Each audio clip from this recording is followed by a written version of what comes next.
Let's have our first look at Kali. In this section, we're going to be having an overview of the graphical user interface. Then, we're going to be looking at the terminal. And last but not least, we're going to be having a detailed view of the directory structure. So let's get straight into it. Let's have a look at the GUI. GUI stands for Graphical User Interface, and it's basically the graphics that you see in front of you on the screen.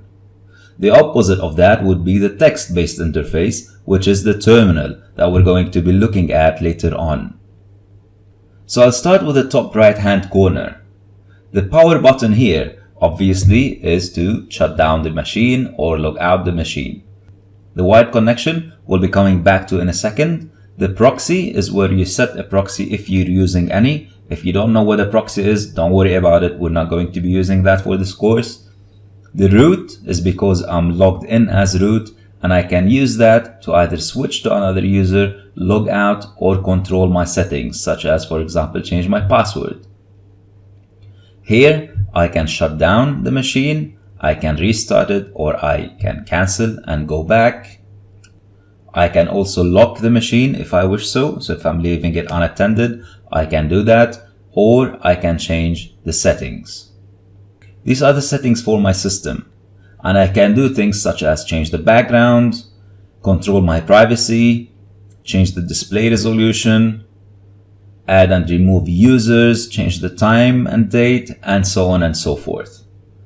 We're going to be changing a couple of those in a moment. The second icon here is for my network connectivity. And this is where I can control my network interface settings. If you remember, in Windows, at one point during our Hacking for Beginners course, we changed our DNS settings and we saw what our IP address and so on. This is the graphical way to do it on Linux. If I go to wired settings, I can see what my IP address is, what my default root is, what my DNS is, and if I wish so, I can change those and I can manually set them. To do that, I can go to my IPv4, and like we did in Windows, I can change my DNS settings, change the root, and so on. If I want to change my IP address, I'll click on that drop-down menu and I'll set it to manual. Then I can set my IP address. I'm not going to do that. I'll leave things as they are for now. This is the workspace icon. A workspace is basically all of this, where I'm working right now. This is useful if I want to do different things in different workspaces, such as, for example, let's say I'm browsing and I'm doing some research here, and I want to also be running some commands. But I don't want to mess my visual up.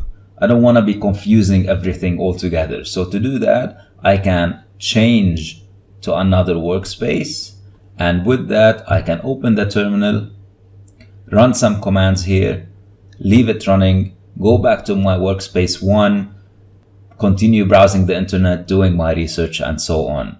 Once I'm done, I can go to workspace 2, close that, and then I'll go back to my workspace 1.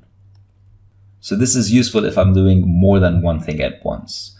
This is the screen recording option. It's a free screen recorder that comes with Kali. If you're doing videos like the one I'm doing, for example, you can use that screen recorder. This obviously is the clock and the time and the date and the calendar, which you can use. And this is the equivalent of my computer in Windows. If I click on computer, I can see all my files and directories, and I can browse through them, visiting different locations. We're going to see what all that means in this section. And last but not least, this is what makes Kali unique and different. These are all the penetration testing tools and the forensics tools that we talked about earlier.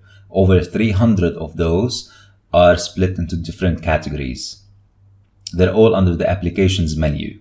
Now remember, in the Hacking for Beginners course, when I told you really don't need to know every single tool, there's actually no way for you to remember and memorize every single tool.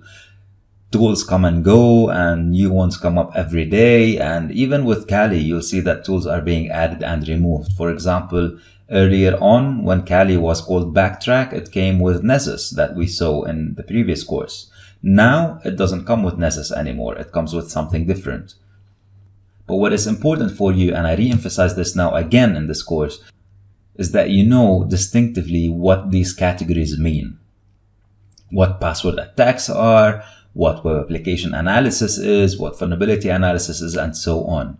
For example, in information gathering, you'll see that we have Nmap, which is one of many tools here. We've already seen Nmap in the Hacking for Beginners course. You will also see Nmap under the vulnerability analysis category. Reason being is that Nmap can be used for both, for information gathering and for vulnerability analysis.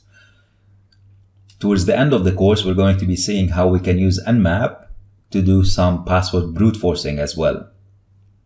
So don't get hung up on all of these tools. If you want to try all of them, by all means, knock yourself out. Spend as much time as you want. This is the way you learn. But that doesn't necessarily mean that you have to memorize all of those. All right, let's move on. This on the left-hand side, this is the favorites bar.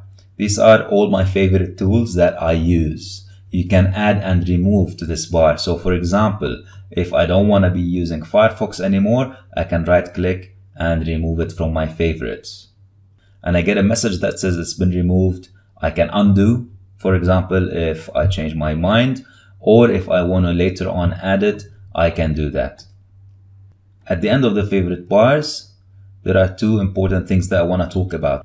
One is the tweak tool, and this is where I can change the look and feel of my Kali in so many different ways. I can change the appearance, the desktop look, the background, the fonts, and a whole bunch of other things. I'm not gonna go through all of these. They are intuitive. You can try them out for yourself and change whatever you want. The important thing to notice here though is that whenever I change something, it automatically changes. Unlike Windows, there is no option to say apply or OK. It just automatically changes. So I just changed my appearance here by mistake. I'll just leave it as it is. It doesn't matter, right? But notice how the top bar has changed. It now looks a little bit different. So I'll close that. The other thing that's important here is my applications menu. If I click on show applications, I'll see a list of all the applications on the system. On the right hand side, you can see that there are 3 pages. I can either click on those or I can scroll up and down with my mouse. The cool thing though is that I can just type whatever I'm looking for and I can find it. So let's say I want to find Nmap. I just type Nmap and it finds it for me.